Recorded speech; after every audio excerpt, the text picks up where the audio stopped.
नमस्कार दोस्तों, मैं एक बार फिर स्वागत करता हूं मेरे इस नए वीडियो में। यह वीडियो उन लोगों के लिए, उन युवाओं के लिए जो अपना खुद का बिजनेस स्टार्ट करना चाहते हैं, यानी अपना खुद का स्टार्टअप चालू करना चाहते हैं। अक्सर गलती यह होती है कि हमें यह पता नहीं होता कि हमें अपना बिजनेस स्टार्ट कैसे करना होता है। और एक चौंकाने वाला आंकड़ा है, एक डराने वाला आंकड़ा है कि 99% बिजनेस, नए बिजनेस जो होते हैं या स्टार्टअप जो होते हैं वो फेल हो जाते हैं। अब आपको जानकर के आश्चर्य होगा कि जब ऐसी खबरें आपके पेरेंट्स सुनते हैं या आपके परिवार के लोग सुनते हैं तो वो आपको हतोत्साहित करते हैं, आपको डिमोटिवेट करते हैं और कहते हैं कि बेटा बिजनेस मत करो, जो भी सही है। लेकिन आपके मन में अगर बिजनेस करने की ठान ली है और अगर आप बिजनेस करना चाहते हैं तो फिर आपके परिवार आपका साथ नहीं देता और उस समय कॉन्ट्राडिक्शन उत्पन्न होता है और आप अपना नया बिजनेस स्टार्ट नहीं कर पाते। लेकिन यह वीडियो लंबा जरूर है, इसको लास्ट तक देखिएगा।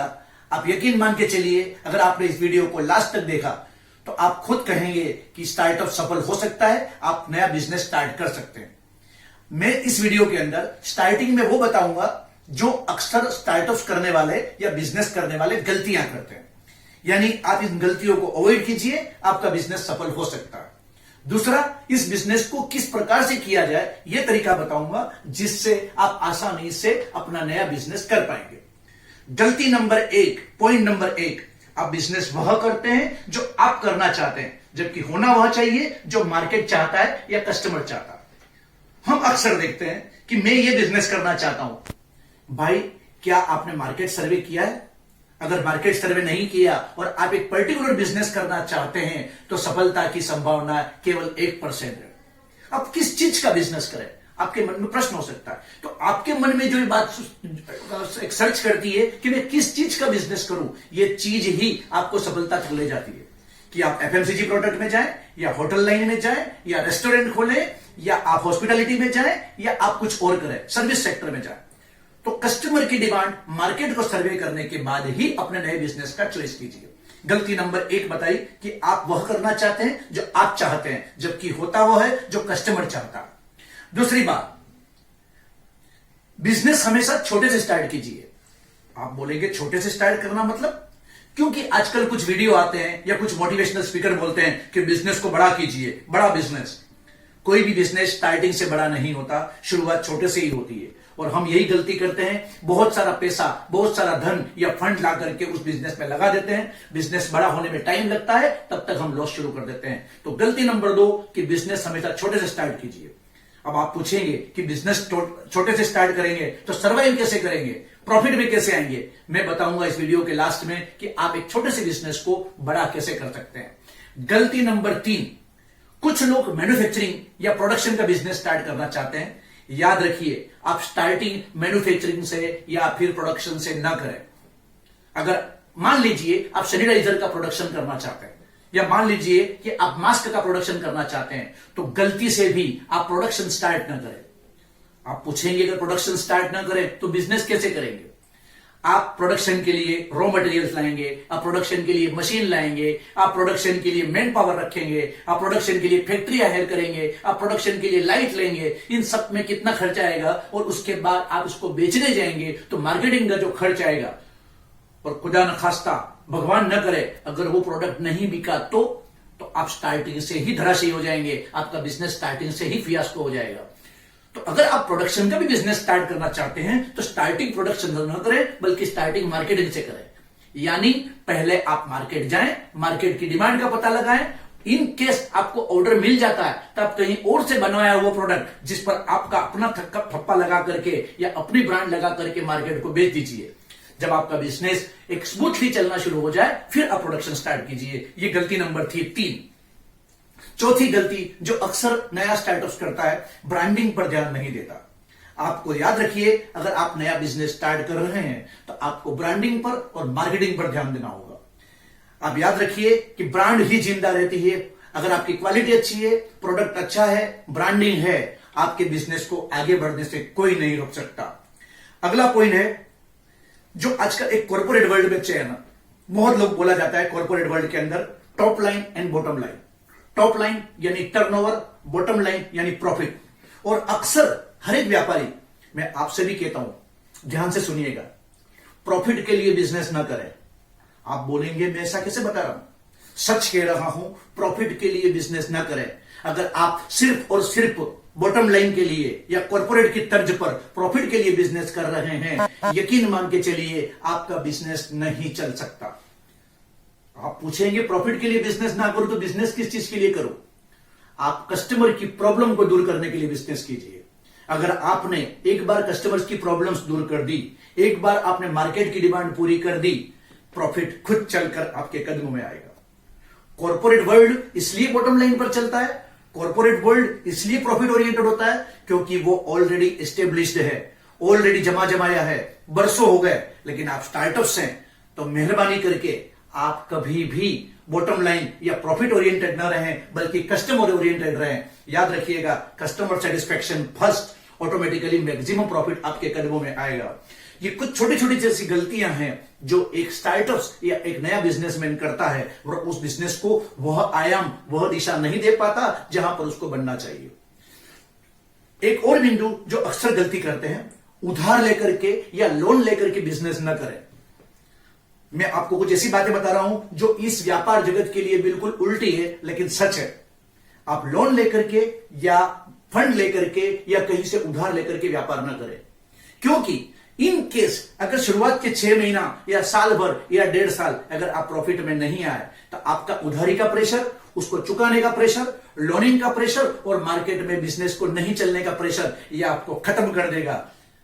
सच कहता हूं कि 99% बिजनेस जो फेल होते हैं उसका एक बहुत बड़ा कारण है, वो ये कि उधार से लिया हुआ पैसा, परिवार से लिया हुआ पैसा, यह पैसा आपके बिजनेस को नुकसान पहुंचा सकता है।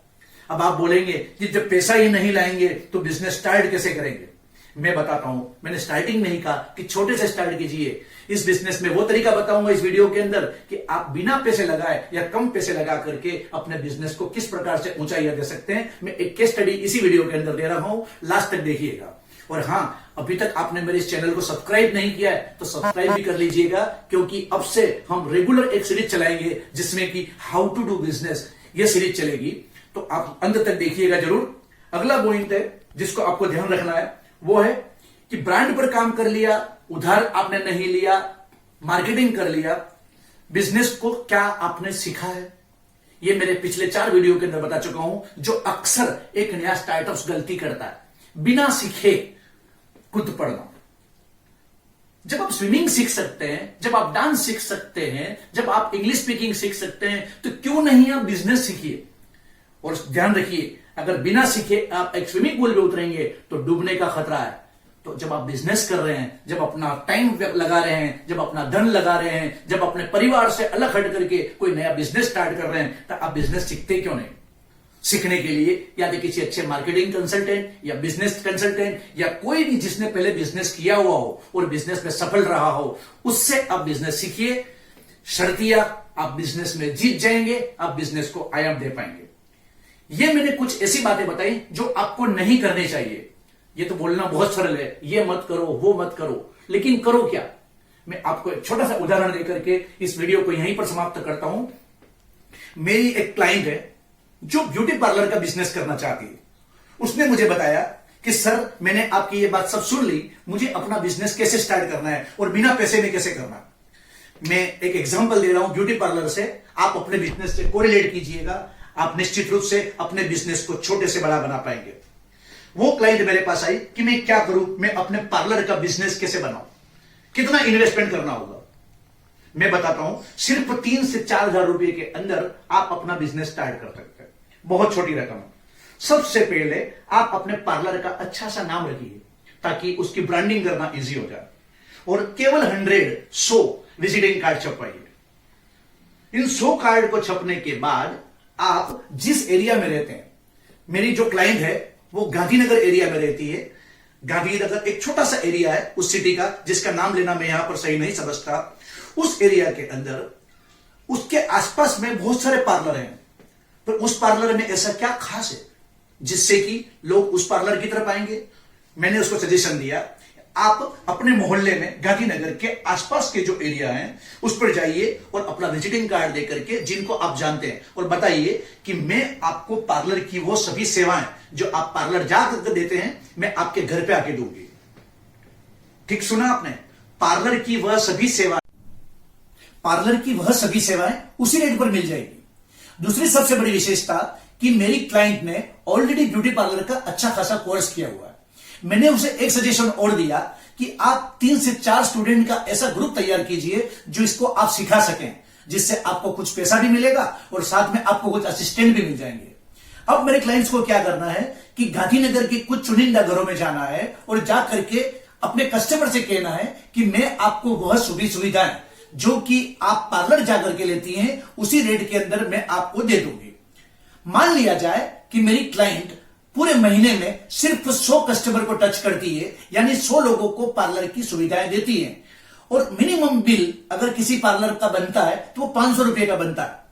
आप अंदाजा लगा लीजिए कि कितना बड़ा बिल बना।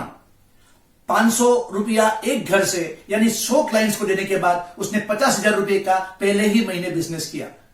यह तो हुआ एक एरिया की बात। धीरे धीरे करके जब आप माउथ मार्केटिंग करेंगे, लोग उसको समझेंगे, ब्रांडिंग हो जाएगी, तो आप गांधीनगर के किसी दूसरे एरिया, दूसरे से तीसरे एरिया, तीसरे से चौथे करते हुए आप लंबा चौड़ा अपना कारोबार कर सकते हैं, यानी अपने बिजनेस का एक स्केल कर सकते हैं, स्केलेबल कर सकते हैं।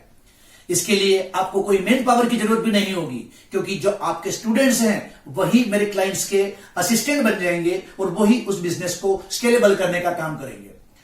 एक बात और, अगर एक बार आपका ये बिजनेस जम गया, लोगों के दिमाग में आ गया कि मुझे पार्लर की सभी सुविधाएं मेरे डोर स्टेप पर मिल रही हैं, आप देख लीजिए कि कुछ महीनों के अंदर या कुछ सालों के अंदर आपका पार्लर कहां से कहां पहुंच जाता है। फिर आपकी सीमाएं गांधीनगर नहीं, बल्कि दिल्ली नहीं, बल्कि राजस्थान नहीं, बल्कि मध्य प्रदेश नहीं, बल्कि पूरे इंडिया के अंदर आप अपने असिस्टेंट के माध्यम से इस बिजनेस को फैला सकते हैं। तो इस प्रकार बिना पैसे में या बहुत ही कम पैसे के अंदर आप अपने बिजनेस का नया रूप या नया आकार दे सकते हैं।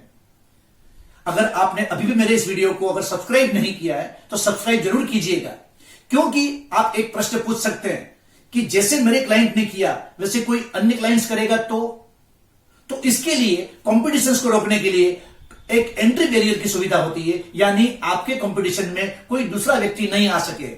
उसके लिए क्या करना होगा? उसके लिए सिर्फ आपको मेरा अगला वीडियो देखना होगा। अगर आपने मेरे चैनल को सब्सक्राइब नहीं किया है तो सब्सक्राइब जरूर कीजिए, और हां, आपका कोई परिवार या दोस्त या कोई मिलने वाला अगर नया बिजनेस स्टार्ट करना चाहता हो तो उसको इस वीडियो की लिंक जरूर दीजिएगा। अगर आपके मन में और कोई प्रश्न हो या कोई शंका हो तो आप मेरे लिखे हुए इस नंबर पर कांटेक्ट कीजिए या कमेंट बॉक्स में कमेंट कीजिए। धन्यवाद।